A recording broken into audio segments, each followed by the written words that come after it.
Podcast Kepegawaian Sinjab sesi inspirasi jajaran ASN Batang dipersembahkan oleh Badan Kepegawaian dan Pengembangan Sumber Daya Manusia Kabupaten Batang.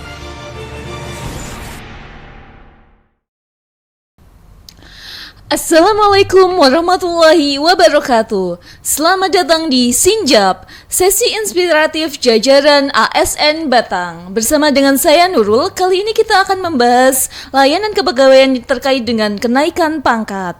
Sebelum itu kita pantun dulu ya. Jalan-jalan sampai ke Belado, beli ketela warna ungu. Naik pangkat bukan karena jago, tapi karena kinerja dan tanggung jawab yang teguh selalu.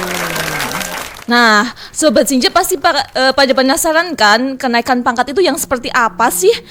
Persyaratannya itu bagaimana ya? Prosedurnya bagaimana ya?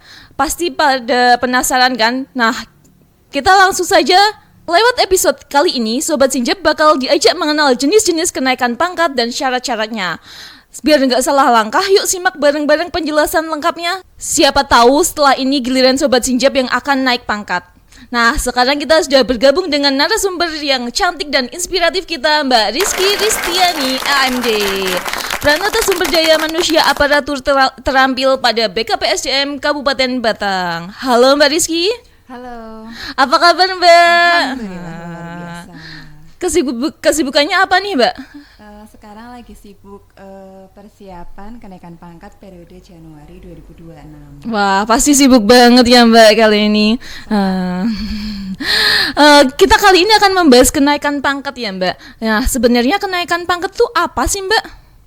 Jadi, kenaikan pangkat itu adalah penghargaan yang diberikan oleh negara atas pengabdian dan prestasi kerja oleh PNS. Jadi kenaikan pangkat itu bukan hak ya teman-teman Sinjab, tapi penghargaan. Wah, ternyata seperti itu ya Mbak. Nah, kalau kita mau tahu lebih lanjut tentang kenaikan pangkat tuh kita harus baca atau buka peraturan yang mana ya Mbak? Jadi untuk peraturan atau dasar hukum kenaikan pangkat, Sobat Sinjab bisa pelajari keputusan Kepala BKN nomor 12 tahun 2002. Wah, jangan lupa ya Sobat Sinjab untuk buka keputusan Kepala BKN nomor 12 tahun 2002. Nah, sekarang kita akan bahas jenis-jenis kenaikan pangkat ya Mbak. Ada berapa sih Mbak kenaikan pangkat itu? Kalau kenaikan pangkat itu ada 4. Yang pertama ada kenaikan pangkat reguler, kenaikan pangkat pilihan, kenaikan pangkat anumerta, serta kenaikan pangkat pengabdian. Wah, ternyata ada 4 kenaikan pangkat ya Mbak. Kita bahas tuntas satu persatu ya Mbak. Untuk kenaikan pangkat reguler itu yang seperti apa ya Mbak? Kalau kenaikan pangkat reguler itu kenaikan pangkat yang diberikan kepada PNS yang menduduki jabatan pelaksana atau jabatan fungsional umum.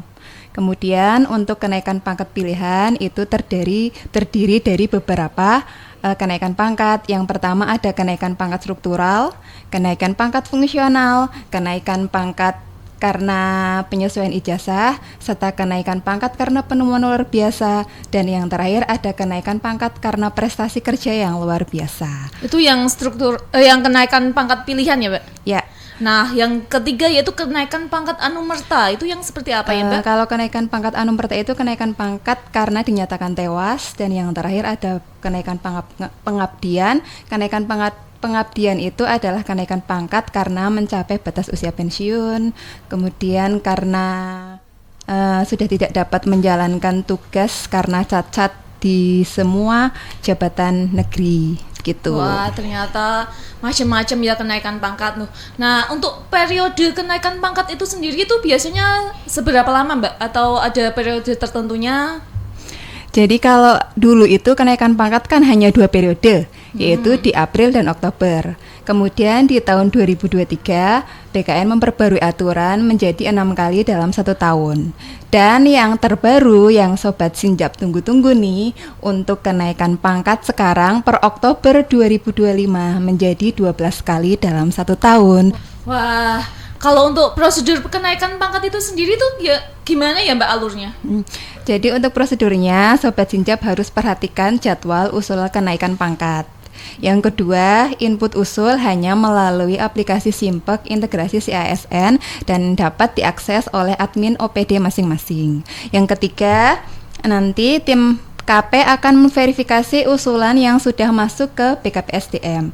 Setelah usulan tim KP verifikasi, nanti akan muncul hasil verifikasi, yaitu memenuhi syarat atau tidak memenuhi syarat atau yang dikenal dengan TMS. Dan kemudian usulan yang memenuhi syarat akan kami teruskan ke BKN. Setelah BKN memverifikasi dan usulannya sudah sesuai, maka akan diterbitkan persetujuan teknis atau pertek.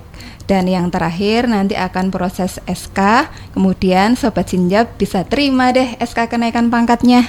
Wah, agak lumayan panjang ya Mbak prosesnya. Nah, kalau persyaratan biar kita bisa memenuhi syarat itu kita harus menyiapkan apa saja ya Mbak? Jadi untuk syarat-syarat kenaikan pangkat itu yang pertama kita bahas tentang kenaikan pangkat reguler. Untuk kenaikan pangkat reguler itu minimal 4 tahun dalam pangkat terakhir.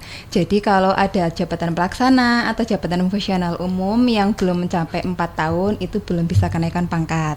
Kemudian untuk prestasi kinerja itu bernilai baik dalam 2 tahun terakhir. Untuk kemudian yang kenaikan pangkat struktural itu sama kalau jabatan strukturalnya sudah mencapai pangkat dan golongan terendah dalam jabatan tersebut, maka 4 tahun boleh mengajukan kenaikan pangkat. Tetapi jika ada PNS yang menduduki jabatan struktural tetapi pangkat golongannya masih 1 tingkat di bawah pangkat golongan terendah dalam jabatan itu, maka 1 tahun dalam jabatan tersebut PNS tersebut bisa mengajukan kenaikan pangkat. Untuk syarat kenaikan pangkat jabatan fungsional umum dalam 2 tahun terakhir bisa mengajukan kenaikan pangkat. Kemudian angka kredit akumulatif sudah terpenuhi. Dan yang ketiga, penilaian prestasi kerja bernilai baik. Wah, ternyata persyaratannya cukup lumayan banyak juga ya Mbak. Nah, Mbak Rizky ada tips and trick gak nih buat para Sobat Sinjap untuk prepare kenaikan pangkatnya? Mereka tuh harus ngapain ya biar pengajuan kenaikan pangkatnya itu bisa memenuhi syarat? Jadi Sobat Sinjap, supaya usulan kenaikan pangkat Sobat Sinjap nggak TMS, Sobat Sinjap bisa perhatikan 5 tips berikut ini. Yang pertama, pastikan semua data sudah valid. Jadi data di si ASN Sobat Sinjap semuanya sudah sesuai ya. Yang kedua, siapkan dan pastikan syarat-syarat sesuai dengan ketentuan dalam edaran. Yang ketiga, perhatikan waktu usulan. Jadi nggak boleh ya usulannya telat. Yang keempat, pengajuan melalui simpek integrasi CASN yang dapat diakses oleh admin OPD masing-masing. Dan yang kelima, jangan lupa untuk sinkronisasi dari e-kinerja BKN.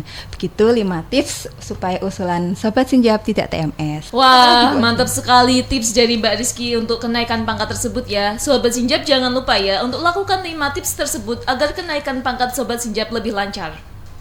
Tidak terasa kita sudah ngobrol panjang lebar nih Mbak tentang kenaikan pangkat. Nah, kita menuju di akhir acara. Sebelumnya saya ucapkan terima kasih banyak kepada Mbak Rizky atas waktu yang telah diberikan, waktu dan materi yang telah diberikan. Semoga materi dari Mbak Rizky membawa pencerahan kepada sobat Sinjap sekalian yang akan melakukan kenaikan pangkat.